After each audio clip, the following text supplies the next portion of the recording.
Passover Seder in some form or fashion, whether it was just yourselves or Seders. I hope the Passover season has begun with a good start. I thought this evening, because it is a festival, that we would read, or I would actually sing one verse, one line from Hallel, which is a set of psalms that we recite on festivals. And as we were chanting it this morning, I was in the morning service, it really kind of stuck out at me. It's one of my favorite songs anyway. And if you have Sidur Lev Shalem, it's on page 319.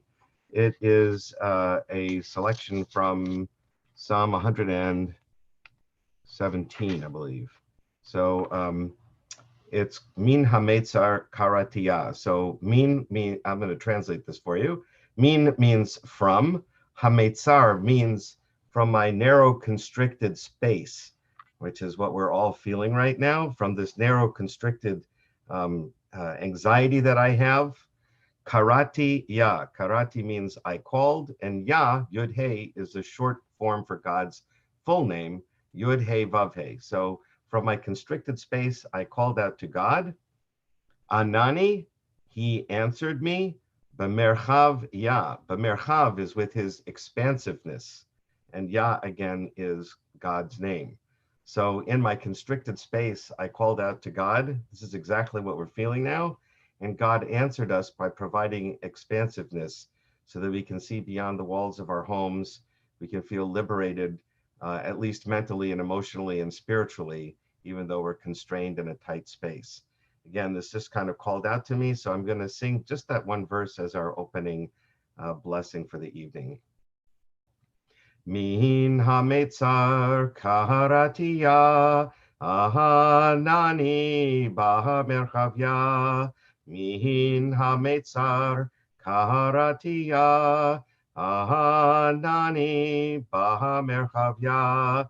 Anani, anani, anani bahamerchavya. Anani, anani, anani bahamerchavya. And now that we've set the tone for the evening, we're going to start with the Shema, as we do on every night. I'm using the Sidur Lev Shalem because it's the festival evening, so I can't use the weekday Sim Shalom. So if you have the Lev Shalem at home, it's on page 41. And if you don't, many of you know the first paragraph of the Shema, so please sing it together with me. Shema Yisrael, Adonai Eloheinu, Adonai Echad. Ve'ahavta et Adonai Elohecha, v'chol levavcha, u'v'chol nafshecha, u'v'chol me'odecha, ve'hayu hadvarim ha'eleh, asher anochi mitzavecha, hayom al levavecha, v'shinantam levanecha, v'dibarta bam, v'shiftecha b'veitecha, uvlechtecha v'derech, uvshofecha, uvkumecha, ukshartam leot al yadecha, v'hayu totafot bein einecha, uchtavtam al mezuzot beitecha, uvisharecha. And we'll continue with the other two paragraphs of the Shema, which in Lev Shalem are on page 42.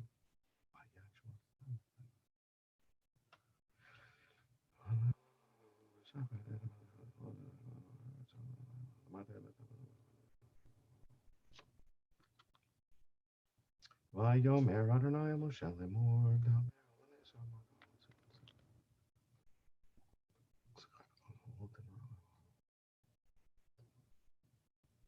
Adonai Elohechem emet.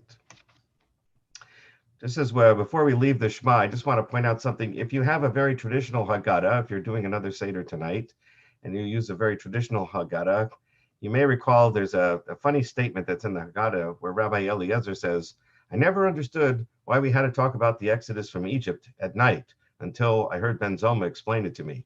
And it's a funny thing to put in the Passover Haggadah. Of course, you're going to talk about the Exodus from Egypt at night at the Passover Seder. That's what the whole story is about. Why would he ask such a silly question?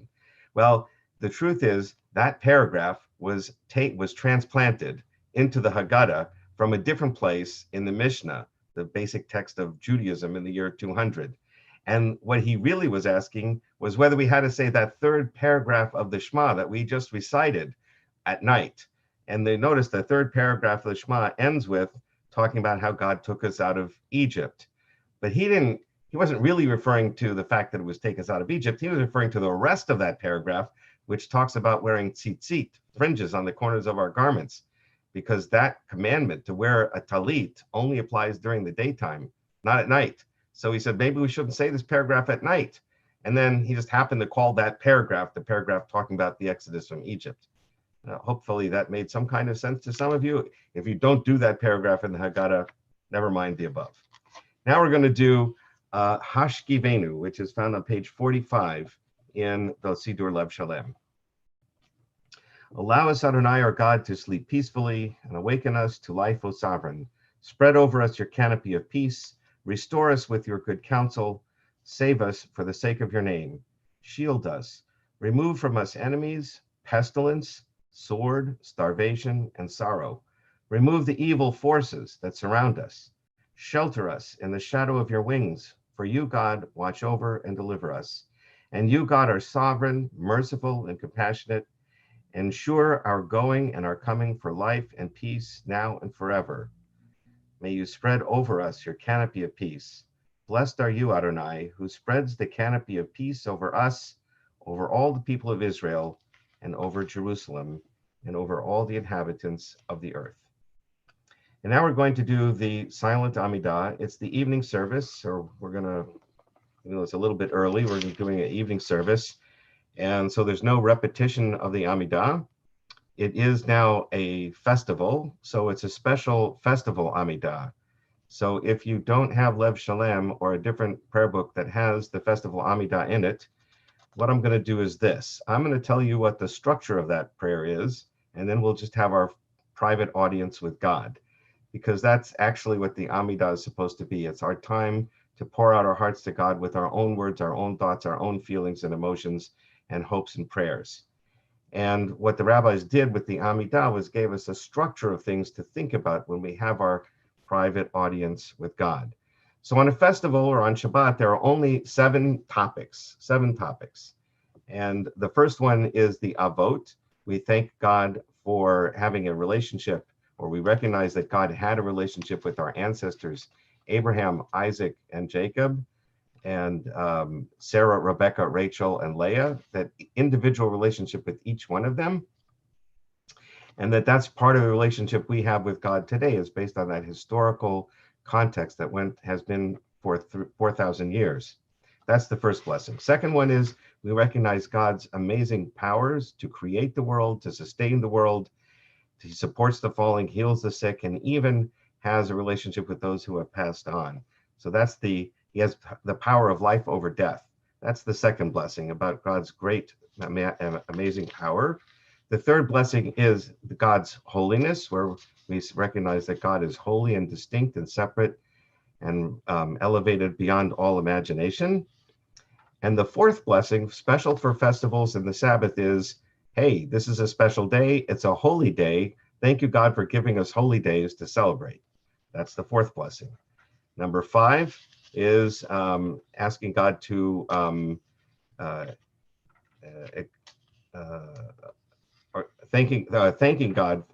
asking God to accept our prayers in lieu of a sacrifice, asking him to accept our prayers with the sincerity in which they've been offered.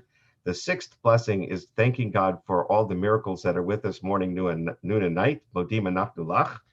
And the final blessing is a prayer for peace. And we will sing Oseh Shalom at the end after the Amidah is concluded. So with all of that in mind, those 7 topics are the topics we're supposed to think about. We'll have a silent meditation now. Pour out your heart, whatever is on your mind. Let's take a few moments to pray to God.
Right before we do Osei Shalom, I just want to point out the fourth blessing, the blessing for the holiday. I'm going to read a portion of that in the English here because it's so relevant for us today. Remember us for good, respond to us with blessing, redeem us with life, show us compassion and care with words of kindness and deliverance. Have mercy on us and redeem us. Our eyes are turned to you, for you are a compassionate and caring sovereign. We'll sing Osei Shalom. Osei Shalom Bimromav, Uyasei Shalom Aleinu, Ve'al Kol Yisrael, Ve'imru, Amen. Yasei Shalom, Yasei Shalom, Shalom Aleinu, Ve'al Kol Yisrael, Yasei Shalom, Yasei Shalom, Shalom Aleinu v'al kol Yisrael. Now we normally do Avinu Malkeinu at this point, but interesting if Yom Kippur, which is the main day we do Avinu Malkeinu, but if Yom Kippur falls on a Shabbat, we don't recite Avinu Malkeinu because it's the Sabbath. And so I feel that tonight, anyway, it's my opinion that I will forego doing Avinu Malkeinu because even though it's not Shabbat, it is a festival. And so I feel like we can skip it tonight. That's just my opinion. There's other opinions out there, but there is a custom of there's certainly a tradition of not doing it on Shabbat. And I would say also not festivals. We're kind of in uncharted territory in this particular case because we're reciting Avinu Malkeinu because of the pestilence or the plague that surrounds us, and there is a tradition of doing that, of reciting Avinu Malkeinu at such times. But this has gone on for so long now, and it's now coming up to a festival, so we're going to skip it for tonight. And now we'll do the prayer instead of the mourner's Kaddish because we don't have a minyan. So. Ribono Shel Olam, Elohei Haruchot L'chol Basar, Master of the universe, God of the spirit of all flesh, it is revealed and known before you that it is our fervent desire to praise your name and to remember and honor the beloved members of our congregation and their families who are no longer with us by reciting the mourner's Kaddish in the company of a minyan. Though circumstances prevent us from doing so, as we cannot gather in a minyan at this time, may our yearnings and our prayers find favor in your eyes and be accepted and received before you as if we had prayed that Kaddish. And tonight we remember for the 15th of Nisan, Thursday, we remember Zedella Brenner, Hal Stephen Fallis, Harry Friedman, Gertrude Kaplan Grossman, Abraham Halpin, Sam Levine, Miriam Melnick, Sophia Rosenberg, Irene Esther Rubin, Louis Septimus, Gloria Silber, Seal Banchik Solishatz, Clara Starr, and Dave Tartikoff. And tonight is going to be starts the 16th of Nisan.